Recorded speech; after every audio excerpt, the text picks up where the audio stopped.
Hello दोस्तों, welcome to webs academy. दोस्तों आज हम सीखने वाले हैं एक्टिव और पैसिव वॉइस के स्ट्रक्चर्स।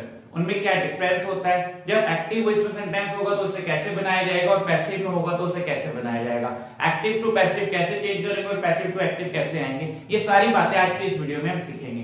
दोस्तों इससे पहले वीडियो में मैं आपको सिखा चुका हूं कि एक्टिव और पैसिव वॉइस में डिफरेंस ही क्या है, कब हमें एक्टिव वॉइस की जरूरत पड़ती है और कब पैसिव वॉइस की। और मैं उम्मीद करता हूं आपने वो वीडियो देख ली है, और अगर नहीं देखी है तो घबराइए मत, इस वीडियो के डिस्क्रिप्शन में आपको उसका लिंक मिल जाएगा। तो दोस्तों स्टार्ट करते हैं प्रेजेंट इंडेफिनिट टेंस के साथ। तो दोस्तों आपको सिर्फ एक चीज करनी है, इस वीडियो को एंड तक देखना है और देखिएगा फिर आपकी कैसे सारी प्रॉब्लम सॉल्व हो जाती है एक्टिव टू पैसिव वॉइस से रिलेटेड। किसी भी कॉम्पिटेटिव एग्जाम्स की आप तैयारी कर रहे हो, इंग्लिश स्पीकिंग का आपका पर्पस हो, सब में ये वीडियो आपको मदद करने वाली है। तो बने रहिएगा मेरे साथ एंड तक और इस वीडियो को देखते रहिएगा।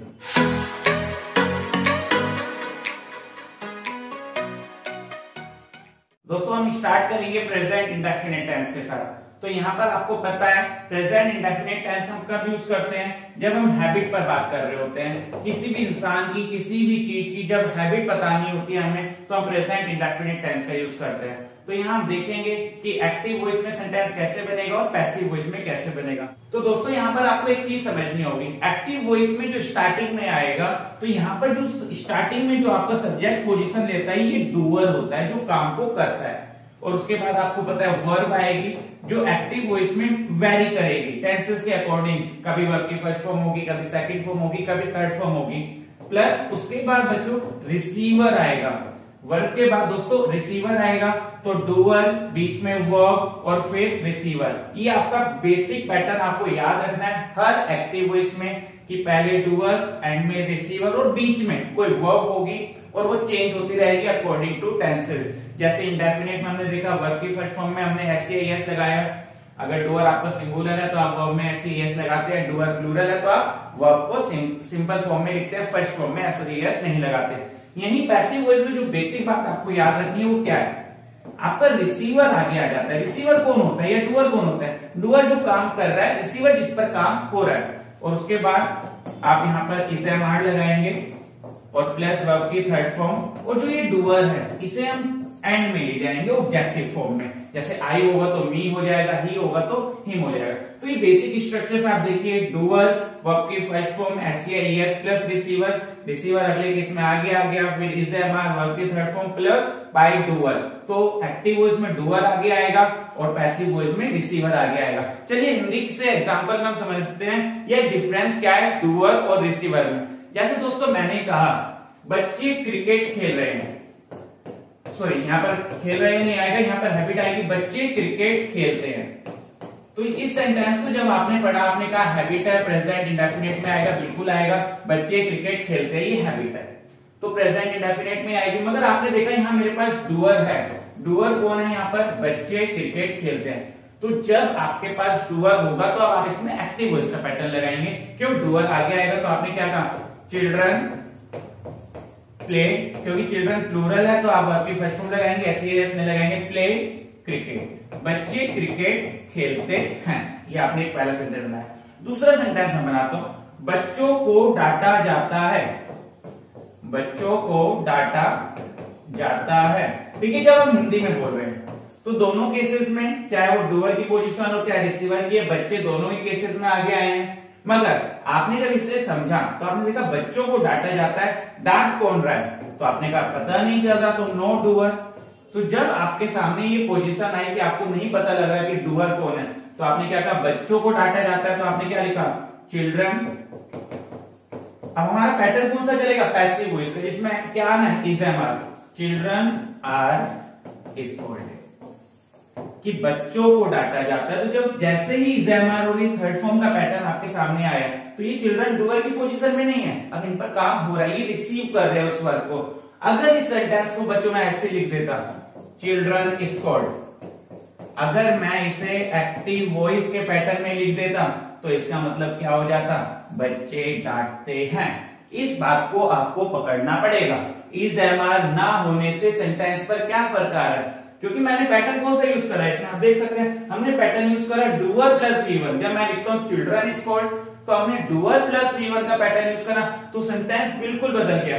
चिल्ड्रन स्कोल्ड का मतलब क्या हो गया, चिल्ड्रन स्कोल्ड यानी कि डूअर के साथ वर्ब की फर्स्ट फॉर्म आ रही है तो वो काम कर रहा है, तो वर्ब की फर्स्ट फॉर्म तो काम करा रही है, तो चिल्ड्रन स्कोल्ड मतलब बच्चे डांटते, नहीं मुझे लिखना था बच्चों को डांटा जाता है, बच्चे रिसीविंग एंड पर है, तो हमने क्या लिखा, चिल्ड्रन आर स्कोल्डेड। तो ये बेसिक डिफरेंस जैसे ही आपको समझ आएगा आप एक्टिव और पैसिव वॉइस को आसानी से कर पाएंगे। तो चिल्ड्रन आर स्कोल्डेड, बच्चों को डांटा जाता है, चिल्ड्रन स्कोल्ड, बच्चे डांटते हैं। ऊपर में लिखा चिल्ड्रन प्ले क्रिकेट, तो बच्चे क्रिकेट खेलते हैं। अब मुझे लिखना हो इंडिया में क्रिकेट खेला जाता है, तो अगर बाई चांस सोचिए मैं ऐसे लिखूं क्रिकेट प्लेज, गलत हो गया क्योंकि फर्स्ट फॉर्म आने का मतलब तो ये डूअर हो गया, क्रिकेट प्लेज क्रिकेट खेलता है, ये तो कोई सेंस नहीं बना।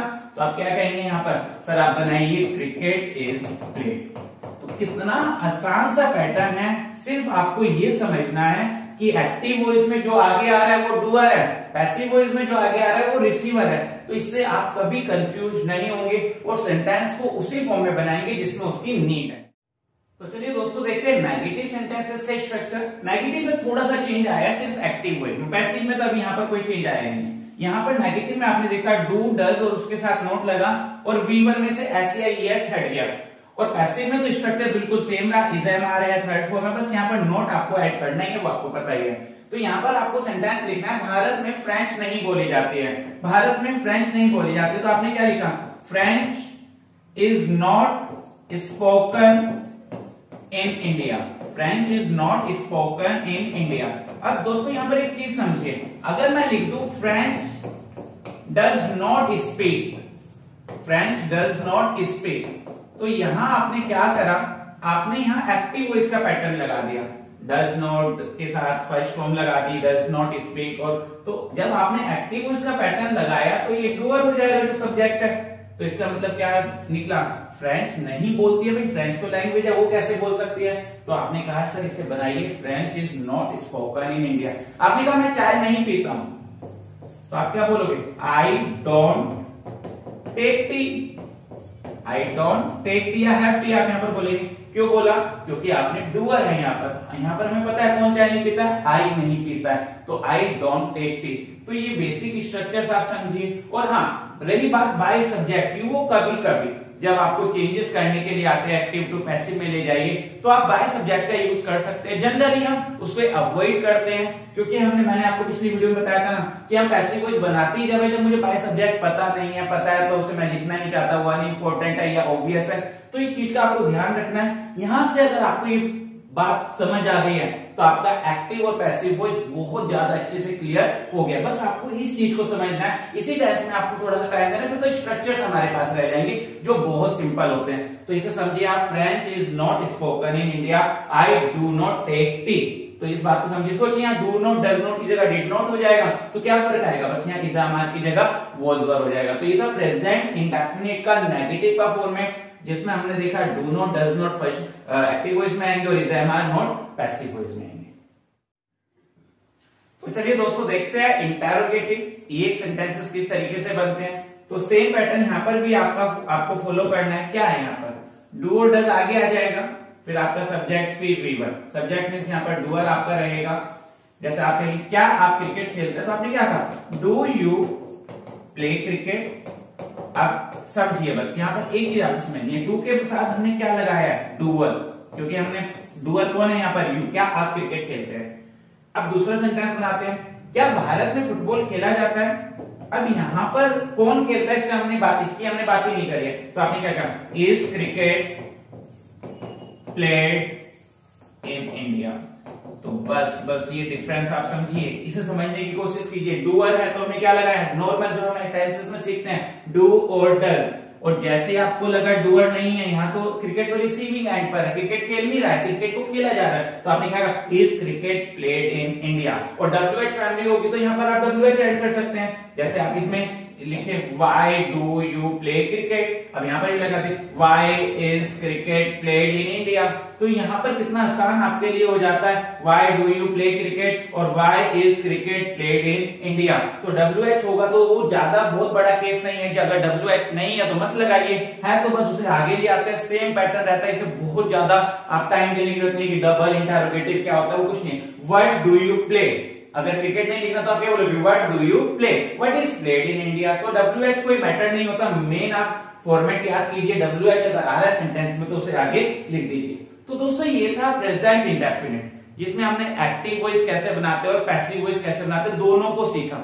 अब इसी तरीके से आगे हम बढ़ेंगे, वो थोड़ा फास्ट होगा हमारा, क्योंकि हमने बेसिक स्ट्रक्चर सीख लिया, पैटर्न वाइज हम चलेंगे। अब कॉन्टिन्यूअस में क्या डिफरेंस आता है, ध्यान से देखिएगा। अगर मैं प्रेजेंट कॉन्टिन्यूअस स्टार्ट करूं, प्रेजेंट कॉन्टिन्यूअस बहुत इजी टेंस है। एक्टिव वॉइस में बच्चों आप जानते हैं क्या करना होता है, सब्जेक्ट लिया मैंने, is am are I am, फिर आपने क्या कहा सर आईएनजी आएगा और प्लस ऑब्जेक्ट आएगा। अब इसका पैसिव वॉइस कितना आसान हो जाता है, ऑब्जेक्ट बस आप आगे लाइए, इज एम आर यहां पर रहेगा, यहां पर चेंज कुछ नहीं होगा, बस यहां पर कॉन्टिन्यूअस है तो बीइंग ऐड कर दीजिएगा। क्या ऐड कर दीजिएगा, बीइंग। एक बात जो आपको हमेशा याद रखनी है, वर्ब की थर्ड फॉर्म तो यहां पर फिक्स है, कोई उसमें चेंज नहीं होने वाला है, वो फिक्स है बिल्कुल, उसमें कोई बदलाव यहां पर नहीं आने वाला है। तो object is am are being verb की थर्ड फॉर्म और बाय सब्जेक्ट। अब मैंने कहा रोहन क्रिकेट खेल रहा है, तो आपने क्या कहा, Rohan is playing cricket, Rohan cricket खेल रहा है। क्यों कहा मैंने, क्योंकि रोहन डूअर है। और इसी को अगर मैं कहूं चोरों का पीछा किया जा रहा है, अब कौन पीछा कर रहा है वो मैंने मेंशन नहीं करा, तो यहाँ ऑब्जेक्ट यानी कि रिसीवर आगे आ गया, तो आपने क्या कहा, the thieves are being chased, चोरों का पीछा किया जा रहा है। तो देखिए कितना आसान है, बस आपको क्या समझना है कि जो एक्टिव वॉइस है उसमें डूअर आगे आ रहा है और पैसिव वॉइस में रिसीवर आगे आ रहा है, और उसके अकॉर्डिंग हम फॉर्मेट को चेंज करते जाएंगे। यहाँ हमने क्या ऐड करा है, सिर्फ being, continuous being, being ING आएगा, अगर कॉन्टिन्यूअस है तो आईएनजी आएगा, और थर्ड फॉर्म आपको पता है फिक्स होती है। तो ये भी बहुत ज्यादा आसान है, कुछ भी इसमें नहीं है कि आप इसे बहुत बड़ी बात माने, बहुत आसान सा कंसेप्ट है, सिर्फ बीइंग ऐड करना, और ये आप बस समझ ही रहे हैं, डूअर और रिसीवर।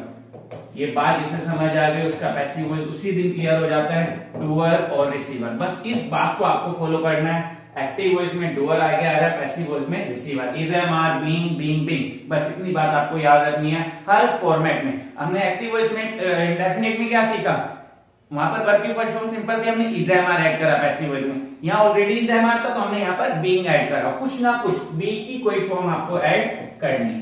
क्लियर है ये बात। तो subject is am are ING object, यहाँ ऑब्जेक्ट, तो यहाँ देखिए नेगेटिव में हमें कुछ करना ही है, दोनों जगह इज एम आर के बाद आप नोट लगा दीजिए, दोनों जगह इज एम आर के बाद आप नोट लगा दीजिए। अब देखिए गलतियां कैसे होती है इसमें, अब नोट आपने लगा दिया, अब सेंटेंस में पैटर्न में क्या गलती होती है दोस्तों, देखते हैं सेंटेंस में क्या है।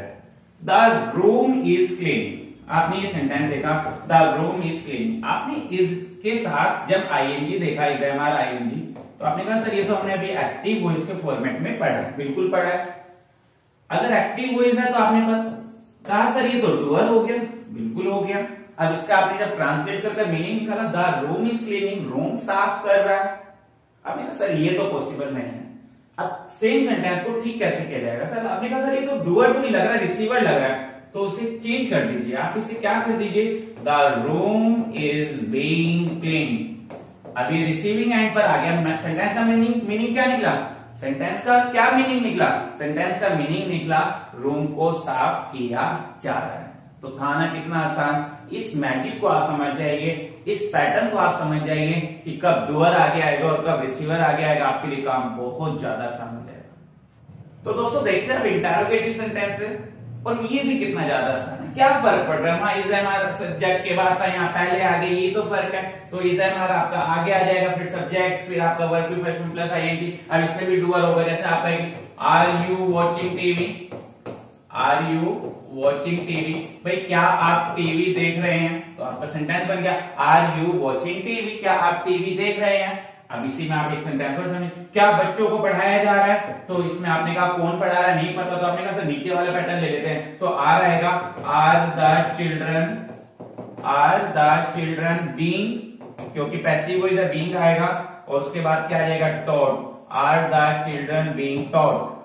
क्लियर हुआ है नहीं हुआ। मैंने WH फैमिली आपको बताया, मैं यहाँ पर लगा देता हूँ, चलो WH family, why are you watching TV, आप टीवी क्यों देख रहे हैं, तो यहाँ पर इस तरीके से सब कुछ बनाया जा सकता है। तो WH फैमिली में कोई भी आपका सेंटेंस आएगा उसे आगे भी आएगा, बहुत अलग नहीं है, सेम का सेम पैटर्न है।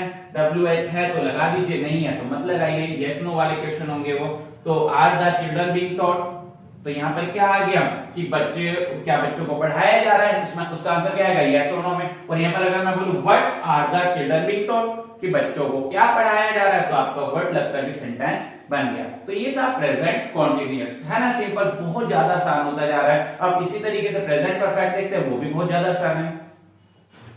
तो दोस्तों प्रेजेंट परफेक्ट टेंस को समझते हैं, इसके एक्टिव और पैसिव वॉइस कैसे लिखे जाते हैं। परफेक्ट में आपको पता है काम कंप्लीट हो जाता है, मैं घर पहुंच गया हूं, मैंने खाना खा लिया है, बच्चे को पीटा गया, कुछ इस तरह के सेंटेंसेस, ये किताब पढ़ ली गई है, ये सभी सेंटेंसेस बनेंगे। बस समझना क्या एक्टिव और पैसिव, जो आप लोग समझ आने लगा होगा कि एक्टिव वॉइस क्या है और पैसिव वॉइस क्या है। फिर उसके बाद कहानी बहुत आसान हो जाती है, डूअर आप लेते हैं, हैज हैव लेते हैं और थर्ड फॉर्म यहाँ पर आपने लिया, आपको पता ही एक्टिव वॉइस का पैटर्न है, तो हैज हैव थर्ड फॉर्म आपको दिखा तो आगे डूअर आएगा। और रिसीवर में हमने क्या करा, जैसे प्रेजेंट कॉन्टिन्यूअस में बीइंग लगाया था, यहाँ हम क्या लगाएंगे, बीन लगाएंगे। अब ध्यान से देखिएगा, सभी चोरों को पकड़ लिया गया है, तो आपने कहा डूअर नहीं है, तो आपने क्या लिखा, all the thieves have been, बस बीन लगा दीजिए caught, all the thieves have been caught. सोचिए इसी सेंटेंस को अगर मैं ऐसे लिख दूं, all the thieves have caught, कुछ नहीं बनेगा, डूअर हो जाएंगे कि चोरों ने पकड़ लिया, सेंस नहीं बन पाएगा। तो all the thieves have been caught. और सोचिए अब सेंटेंस है यहाँ आपके सामने, मैंने चैप्टर याद कर लिया, I have learned the chapter, मैंने चैप्टर याद कर लिया। तो यहाँ पर अगर मैं बोल देता I have been learn the chapter तो गलत हो जाता, तो क्योंकि आई रिसीवर हो जाता, उसका सेंस आता कि मुझे याद कर लिया गया, आई हैव बीन लर्न, मुझे याद कर लिया गया, ये क्या हुआ भाई, ये कोई सेंटेंस नहीं हुआ। तो बहुत सारे जोक्स यहाँ पर बन जाते हैं कि अगर आप एक्टिव और पैसिव को अगर सही फॉर्मेट में ना लिखें तो इतना गलत सेंटेंस बनता है और वो मजाकिया सेंटेंस हो जाता है, वो कॉमिकल हो जाता है, बहुत ज्यादा बुरा सेंटेंस वो हो जाता है। तो आपको याद रखना है हैज हैव थर्ड फॉर्म, तो सिंपल फॉर्म थर्ड फॉर्म आ रही है, टेंस का रूल आ रहा है, तो आपका एक्टिव वॉइस जैसे ही उसमें बदलाव आया, बी की कोई फॉर्म आई और उसके साथ थर्ड फॉर्म लगी तो वो पैसिव वॉइस हो गया। नेगेटिव यहाँ पर भी बहुत ज्यादा आसान है दोस्तों, हैज हैव के साथ यहाँ भी नोट लगेगा और हैज हैव के साथ यहाँ भी नोट लगेगा और आपका सेंटेंस पूरा हो जाएगा। जैसे आप बोले कमरा अभी तक साफ नहीं हुआ है, तो the room has not been cleaned yet, तो था ना आसान दोस्तों कि कमरा अभी तक साफ नहीं हुआ है, the room has not been cleaned yet। तो बस क्या करा हमने, हैज के साथ नोट लगाए और बीन लगाए, क्योंकि आगे रूम जो है वो डूअर नहीं है, वो रिसीवर है, उस पर काम हो रहा है। इस चीज को सिर्फ आप समझ जाइए, वो बाय तो आप एंड में लगा ही देते हैं, जैसे आप सेंटेंस को चेंज करना, स्टूडेंट्स कहेंगे सर चेंज भी तो करना होता है, तो मैं बताता हूँ कैसे होगा। आई हैव रेड द चैप्टर, भाई मैंने चैप्टर पढ़ लिया, आई हैव रेड, अब ये कोई मुद्दा ही नहीं है, तो आपके लिए बड़ा आसान है, the chapter has been read by me, अगर कहीं पर चेंज करने के लिए भी आता है। जब आपको बेसिक फॉर्मेटिंग समझ आ गया तो चेंज तो आपके लिए कुछ रहा ही नहीं, बहुत आसान काम रहा। The chapter has been read, यहां तक का मीनिंग आपको बताया ना कि चैप्टर पढ़ लिया गया है, बाय मी अब लिखो या ना लिखो, है या नहीं है वो मैटर नहीं करता। अगर यहां तक का फॉर्मेट सही है तो आपका सेंटेंस सही है, बाय मी के होने से कोई सेंटेंस सही या गलत नहीं होगा, बाकी कंसेप्ट पूरा ठीक होना चाहिए। तो the chapter has been read मतलब चैप्टर पढ़ लिया गया है, I have read the chapter, मैंने चैप्टर पढ़ लिया है। तो आपको जरूरत देखनी होगी कि आई को लिखना जरूरी है या नहीं है। जैसे आपने कहा कि sir the table has been cleaned, sir आपकी टेबल साफ हो गई है, कि table has been cleaned, the table has been cleaned, तो वहां मैटर नहीं है किसने कर लिया, तो वो आपको चेक करना होगा। हाँ चेंज करते हुए आप बाय लगा सकते हैं, उसमें कोई दिक्कत नहीं है। स्पीकिंग में आप ध्यान से देखिए, हम हिंदी में भी नहीं लगाते हैं बाय को जनरली। तो चलिए दोस्तों देखते हैं इसका भी इंटेरोगेटिव, सेम बात यहाँ पर हो रही है, वहां इज एम आर सब्जेक्ट से पहले आ गया था, यहाँ पर आपका ऑब्जेक्ट से पहले हैज हैव है, तो बस यहाँ रिसीवर है, यहाँ डूअर है, बहुत आसान है, दोनों जगह थर्ड फॉर्म लग रही है। प्रेजेंट कॉन्टिन्यूअस में क्या हुआ था, बीइंग ऐड हुआ था, यहाँ कंप्लीट हो गया तो बीन ऐड हुआ है। तो आपने सेंटेंस बोला हैव यू रीच्ड स्कूल, क्या आप स्कूल पहुंच गए हैं, तो यहाँ आपने देखा आपके पास डूअर है, क्या आप स्कूल पहुंच गए हैं। और दूसरा सेंटेंस आपने पूछा क्या गाड़ी बिक गई है, हैज द कार बीन आया, बीन आया तो कार को क्या कर दिया उसने, रिसीवर कर दिया, has the car been sold, क्या कार बिक गई। अगर सोचिए से मैं लिख देता हैज द कार सोल्ड, क्या कार ने बेच दी, कोई सेंस नहीं बनेगा। अब आपको हंसी आने लगी होगी इस तरह के sentences, has the car sold नहीं। तो ये सेंटेंसेस बड़े आसान है बनाने।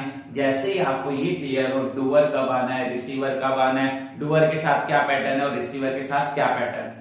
अब आपको मैंने प्रेजेंट का स्ट्रक्चर करा दिया है, present indefinite, present continuous, present perfect. अब यहां पर आपको मैं पास्ट फ्री में दूंगा 3 मिनट, ज्यादा हमें मेहनत नहीं करनी होगी, सिर्फ 3 मिनट हम दोबारा से प्रेजेंट पर वापस जाते हैं और देखते हैं पास्ट कितना आसान हो सकता है अगर उसी सेंटेंसेस को हम देखते चलें और पास्ट कितना आसान उसमें हो जाएगा। ध्यान से देखते हुए चलेगा हमें, क्योंकि बोरिंग हो जाएगा ज्यादा रटेंगे तो कितना आसान है। यहाँ पास्ट इंडेफिनिट में 1 सेकंड के लिए कर देता हूँ, जो काम पास्ट में खत्म है। हम तो एक्टिव और पैसिव वॉइस के पैटर्न को देख रहे हैं ना, तो work complete in past, work complete in past. अब यहां से समझते हैं कितना आसान हो सकता है। देखिए क्या होगा, पास्ट इंडेफिनिट में सेकंड फॉर्म लगेगी, यहां इज एम आर की जगह वॉज वर्ड लगेगा। समझिए, रटना नहीं है, आसान बनाइए इसे, कोई स्ट्रक्चर नहीं है, पूरी टेबल याद नहीं करनी है। वहां पर सेकंड फॉर्म आएगी तो यहाँ क्या आ जाएगा, वॉज वर्ड आ जाएगा, बस और कोई स्ट्रक्चर बदलाव नहीं। अगर मैं बोलूं आई प्लेड टेनिस, मैंने टेनिस खेला, तो ये पास्ट इंडेफिनिट का एक्टिव वॉइस हो गया दोस्तों, मैंने टेनिस खेला। और मैं कहूं कि the room was decorated yesterday, भाई कल रूम डेकोरेट किया गया। तो इस दोनों स्ट्रक्चर को आप बहुत अच्छे से समझिए। The room was decorated yesterday, I played tennis. Second form तो वॉज वर्ड, थर्ड फॉर्म आएगा, तो ये स्ट्रक्चर यहां से हमने आसानी से बना लिया। उसके बाद आप आगे बढ़े दोस्तों, तो इसी तरह के बच्चे क्रिकेट खेलते थे तो चिल्ड्रन प्लेड क्रिकेट आप कर देते, बच्चों को डांटा जाता था, चिल्ड्रन वर स्कोल्डेड आप कर दे, तो कितना आसान तरीके से चलता रहेगा। क्या डिफरेंस आएगा, डू नॉट और डज नॉट की जगह सिर्फ डिड नॉट आएगा। क्या आएगा दोस्तों, डू नॉट डज नॉट की जगह डिड नॉट। तो यहाँ जब आप डिड नॉट देख लें, यानी कि पास्ट में चला जाएगा तो डिड नॉट V1 आता है वहां पर भी, तो यहाँ पर आपने क्या करना है, सिर्फ वॉज वर करना है। क्या करना है दोस्तों, वॉज वर, आसानी से फ्री में। प्रेजेंट सीखो पास्ट फ्री में, तो यहाँ डिड आएगा तो यहाँ वॉज वर। तो French was not spoken in India, भाई नहीं बोली जाती या बोली जाती है, French was not spoken in India, ऐसा कुछ सेंटेंस। या I did not take tea, मैं चाय नहीं पीता था, तो डिड नॉट आएगा तो वॉज वर यहाँ पर पास्ट में हो जाएगा। ऐसे जब आप इंटरोगेटिव में दोस्तों आगे बढ़ोगे, यहाँ आपको डू डज दिखाई दे रहा है, तो यहाँ पर भी डिड आ जाएगा पास्ट में, और यहाँ पर क्या हो जाएगा, वॉज वर। तो देखिए कितना आसान है, कुछ भी तो आपने चेंज नहीं करना है, जरा सा बदलाव आएगा कि भाई बच्चों को डांटा जाता है तो the children are scolded. Passive में अब ये पास्ट में जाएगा, the children were scolded. Present indefinite, present continuous, past indefinite, past continuous. अगर आप कंपेयर करेंगे तो एक्टिव वॉइस का थोड़ा सा डिफिकल्ट हो सकता है, पैसिव का तो और ज्यादा आसान है। यहाँ तो आपको कोई वर्ब्स भी चेंज नहीं करनी है, इज एम आर है तो नेगेटिव में भी इज एम आर ही रहा, और वहां पर वॉज वर है तो नेगेटिव में भी वॉज वर आ, जबकि वहां तो V1 से आप डू नॉट डज नॉट पर आते हैं, V2 से डिड नॉट पर आते हैं, मगर यहाँ उतना भी चेंज नहीं होता। तो ये था पास्ट इंडेफिनिट का बहुत आसानी से, जो आपको प्रेजेंट इंडेफिनिट के साथ फ्री में मिल गया और आसानी से आपको समझ आ गया। दोस्तों कॉन्टिन्यूअस उससे भी ज्यादा आसान है। देखिए कुछ नहीं करना, मैं आपको बस एक चीज बता देता हूँ कि प्रेजेंट कॉन्टिन्यूअस में जहां जहां इज एम आर आता है, पास्ट कॉन्टिन्यूअस में वहां वहां क्या आ जाता है, वॉज या वर। तो अगर यहाँ मैं पहले पैटर्न को देखता हूँ, यहाँ पर देखिए हमने क्या लिखा था, प्रेजेंट कॉन्टिन्यूअस में इज एम आर लिखा था, यहाँ क्या आ जाएगा दोस्तों, वॉज या वर। तो बस वही चीज आप वहां पर कर देंगे, वॉज या वर, बिल्कुल बहुत ज्यादा आसान। बीइंग अपनी जगह पर रहेगा, यहाँ पर भी बीइंग आएगा, वही थर्ड फॉर्म आएगी, वही वहां आईएनजी आएगा। तो अगर आपने कहा रोहन इज प्लेइंग, तो यहाँ आपने क्या कर दिया, भाई रोहन वॉज प्लेइंग, रोहन खेल रहा था। यहाँ आपने कहा थीव्स आर बीइंग चेस्ड, चोरों का पीछा किया जा रहा है, यहाँ आप क्या कर देंगे, the thieves were being chased. तो यहाँ कहानी और भी आसान हो गई, काम बहुत ज्यादा आसान हो गया। कोई टेबल याद मत कीजिएगा, टेबल याद करेंगे फंस जाएंगे और टेबल माइंड में रह जाएगी, वो काम में नहीं आएगी, नेचुरल सेंस में आप बोल ही नहीं पाएंगे। तो बस मैं खेल रहा था, आई वॉज प्लेइंग, मैं खेल रहा हूं, आई एम प्लेइंग। बच्चों को डांटा जा रहा है, the children are being scolded, बच्चों को डांटा जा रहा था, the children were being scolded. तो कितना क्लियर कट आपको समझ आता जा रहा है और कितनी आसानी से समझ आ रहा है, वो चीज आपको समझनी है। टेबल वगैरह याद नहीं करना कि आप आंख बंद करके उस टेबल को रटते हो, लिखने बोलने में आपके काम नहीं आएगी। इस पैटर्न को आप समझिएगा। ऐसे ही आप इंटेरोगेटिव में पहुंचेंगे तो यहां पर भी ऐसे होगा, the room is cleaning, the room was being clean. जब आप इंटेरोगेटिव में आए क्या फर्क आया भाई, इज एम आर नहीं आएगा, यहां पर वाज या वर आएगा, यहां पर भी क्या आएगा दोस्तों, वाज या वर। बस जादू, मैजिक, फायदा। फायदा कितना है क्या हमें याद ही नहीं करना है। क्या था, are the children being taught, यहां क्या कर देंगे, were the children being taught, क्या बच्चों को पढ़ाया जा रहा था। तो क्लियर कट आपको ये समझ में बात आ गई। तो ये था प्रेजेंट कॉन्टिन्यूअस और पास्ट कॉन्टिन्यूअस, उसके साथ प्रीमिस वर्ब की जगह सिर्फ वाज वर। इसलिए मैंने आपको दोबारा समझाना नहीं चाहा कि आपको लगे कि समझ आए ना बात कि कैसे कंपेयर करना है। यहां पर तो और कहानी आसान होती जा रही है। देखो यहां हैज हैव था, यहां पर सिर्फ हैड, दो है ही नहीं, यहां सिर्फ हैड, दोनों जगह हैड। तो all the thieves had been caught, आगे आप सेंटेंस कैरी कर सकते हैं उसकी, all the thieves had been caught before he stole something, कि भाई जिससे उससे पहले कि वो कुछ चुरातों ने पकड़ लिया गया था। तो आई हैड, यहां हैव की जगह सिर्फ हैड आ जाएगा, और the room had not been cleaned yet. तो यहां भी देखिए कितना आसान सफर है, हैज हैव की जगह सिर्फ पास्ट में हैड आएगा और बीन उसके साथ रहेगा। तो अब आपको स्ट्रक्चर 12 नहीं देखने, इतने सारे स्ट्रक्चर ही देखने कि हमें याद करने हैं, आपके सामने बहुत सीमित हो गए हैं। तो प्रेजेंट इंडेफिनिट, पास्ट इंडेफिनिट थोड़ा सा आपको चेंजेस लगेंगे कि कहीं डू नॉट आ रहा है और कहीं पर डिड नॉट। बाकी उसके बाद देखिए इज एम आर के साथ बीइंग, वाज वर के साथ बीइंग, हैज हैव के साथ भी बीइंग और हैड के साथ भी बीइंग। इतनी सी बात आपको याद रखनी है और पैसिव वॉइस क्लियर। तो ऐसे I had read the chapter और the chapter had been read by me. तो दोस्तों देखते हैं इंटेरोगेटिव में कैसे चेंजेस की जाएंगे। यहाँ पर भी सेम चेंज होगा, हैज हैव नहीं आएगा, बस हैड आ जाएगा पास्ट में। यहाँ पर भी आप हैज हैव हटा दीजिएगा, हैड आ जाएगा। फिर आपको सेंटेंस बनाना हो तो आप कैसे बनाएंगे, हैड यू रीच्ड स्कूल, और यहाँ पर क्या सेंटेंस हो जाएगा, had the car been sold. तो देखिए कितना आसान था। तो प्रेजेंट और पास्ट दोनों के एक्टिव और पैसिव वॉइस जो बेसिक स्ट्रक्चर्स है जो आपको आना ही चाहिए वो आप इस वीडियो में समझ चुके हैं। दोस्तों देखते हैं अभी फ्यूचर इंडेफिनिट, फ्यूचर परफेक्ट या मॉडल्स का कैसे होता है। ये देखिए कितना आसान है, आपको बहुत ज्यादा यहाँ सोच विचार की जरूरत नहीं होगी। अगर मॉडल्स पर आप जाते हैं, यहीं पर हम फ्यूचर को भी कवर करेंगे क्योंकि यहाँ पर विल और शैल आएगा। तो यहाँ पर सेंटेंस कितना आसानी से बनता है एक्टिव वॉइस में। आप ध्यान से देखिएगा, कोई भी मॉडल्स हो तो सब्जेक्ट एनी मॉडल वो बीच में आएगा एक्टिव वॉइस में, फिर वर्ब की फर्स्ट फॉर्म आएगी और फिर ऑब्जेक्ट आ जाएगा। ये आपका बेसिक पैटर्न हो गया। Any modal, will, would, shall, should, can, could, may, might, used to, any. और उसके बाद जब आप पैसिव वॉइस के लिए जाएंगे तो आपको पता है पैसिव में ऑब्जेक्ट मींस रिसीवर आगे आएगा। कोई भी एनी मॉडल आप यहाँ पर आगे रखेंगे, प्लस दोस्तों उसके साथ सिर्फ आप क्या लगाएंगे, बी लगाएंगे।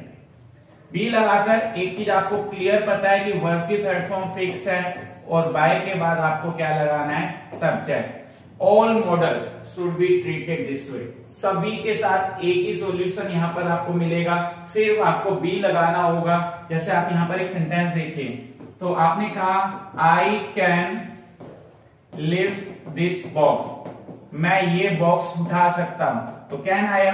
तो अब आपको इसमें क्या करना होगा, दिस बॉक्स आगे आ जाएगा, आपको पता है रिसीवर आगे आ जाता है, तो कैन और उसके साथ आप क्या लगा दें, बी, और थर्ड फॉर्म आपको पता ही आएगी, कैन बी लिफ्टेड। अब बाय में आप लिखे या ना लिखे, बस आपको तो ये बात बतानी है कि this box can be lifted, भाई इस बॉक्स को उठाया जा सकता है। तो देखिए कितना ज्यादा आसान है, सभी मॉडल्स यहाँ पर आप कवर करेंगे। अब यहाँ सेंटेंस बनाते हैं, भाई ट्रैफिक रूल्स को फॉलो किया जाना चाहिए, तो आपने कहा सर ये तो एक्टिव वॉइस नहीं है, ये पैसिव वॉइस है, तो आपने क्या करा, ट्रैफिक रूल्स जो डूअर नहीं हो सकते यहाँ पर, traffic rules should be followed, traffic rules should be followed. तो क्या था, अगर पैसिव वॉइस था तो हमने क्या एक फर्क देखा, सिर्फ बी आया और उसके साथ थर्ड फॉर्म आ गई। अब ध्यान से देखिएगा, आई शैल गो टू स्कूल टुमारो, कल मैं स्कूल जाऊंगा, कल मैं स्कूल जाऊंगा। आई शैल गो टू स्कूल टुमारो, कल मैं स्कूल जाऊंगा।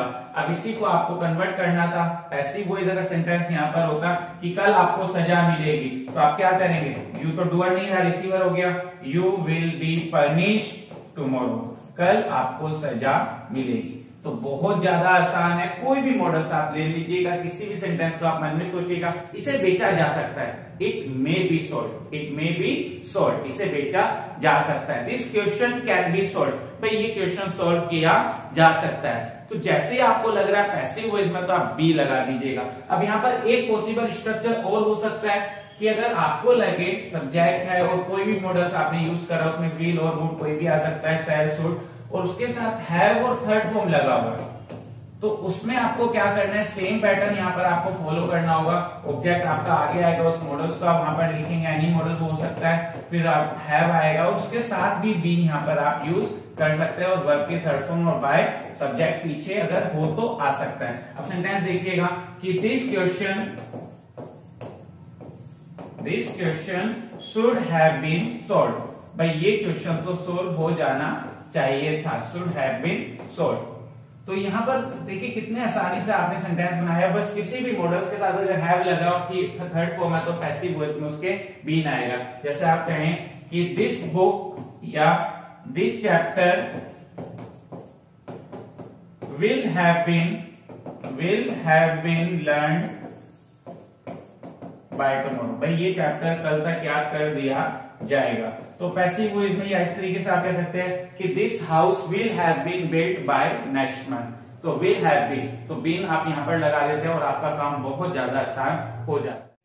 तो दोस्तों ये था बेसिक स्ट्रक्चर, टेंसेस का पैसिव वॉइस कैसे बनेगा, मॉडल्स का पैसिव वॉइस कैसे बनेगा, तो आपको बेसिक आज की वीडियो में आ गया। अगली वीडियोस में हम एडवांस कंसेप्ट पर बातें करेंगे जो आपको कॉम्पिटिटिव एग्जाम्स में अक्सर देखने को मिलते हैं। तो दोस्तों अगर आपको ये मेरी वीडियो अच्छी लगी है तो प्लीज इस वीडियो को लाइक कीजिएगा और शेयर कीजिएगा, और हाँ अगर आप मेरे चैनल पर नए हैं तो प्लीज मेरा चैनल सब्सक्राइब भी कर लीजिएगा, ताकि आने वाली वीडियोस आपको आसानी से और सबसे पहले मिले। Thanks for watching my video.